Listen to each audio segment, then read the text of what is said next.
PDP अध्यक्ष महबूबा मुफ्ती ने बुधवार को जम्मू कश्मीर विधानसभा चुनाव के लिए नेशनल कॉन्फ्रेंस और कांग्रेस के बीच हुए गठबंधन की आलोचना की। उन्होंने कहा कि इसका लक्ष्य सत्ता हासिल करना है और केंद्र शासित प्रदेश के विकास के लिए इसका कोई एजेंडा नहीं है। महबूबा ने श्रीनगर में कहा कि पीडीपी के लिए गठबंधन सत्ता से परे है, जबकि एनसी और कांग्रेस के बीच गठबंधन सिर्फ सत्ता हासिल करने के लिए है। मैंने पहले भी कहा हमारा एक एजेंडा है। जब भी हम अलायंस करते हैं, देखिए जब पीडीपी ने कांग्रेस के साथ अलायंस की 2002 में, हमारा एक एजेंडा था कोटा खत्म करना, बातचीत करना, लोगों को जेलों से रिहा करना, जिसमें हमने गिलानी साहब को रिहा किया। आज आप सोच सकते हैं ऐसा, बड़े बड़े शबीर शाह साहब को, यासीन मलिक साहब को रिहा किया, तो हमारा एजेंडा था।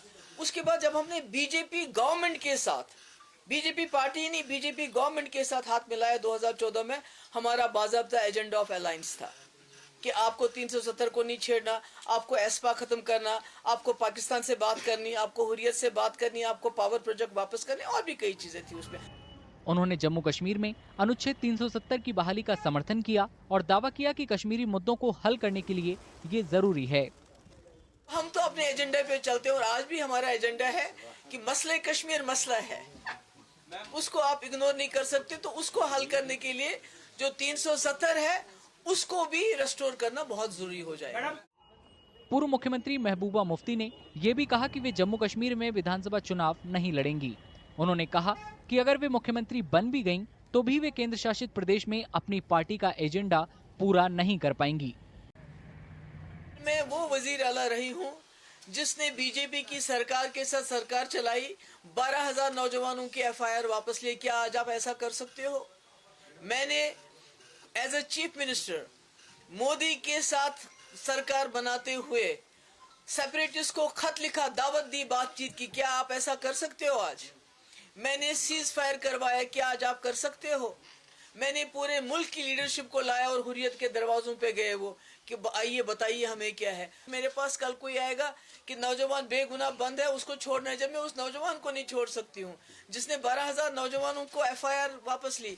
अगर आज वो चीफ मिनिस्टर बन के एक एफआईआर वापस नहीं ले सकती तो फिर क्या करना है इसी चीफ मिनिस्टर को। पीडीपी ने जदीबल विधानसभा सीट से शेख जेद गोहर को मैदान में उतारने का ऐलान किया है। गोहर एक बिजनेसमैन हैं और कश्मीरी यूथ एंटरप्रेन्योर्स फेडरेशन के महासचिव रह चुके हैं।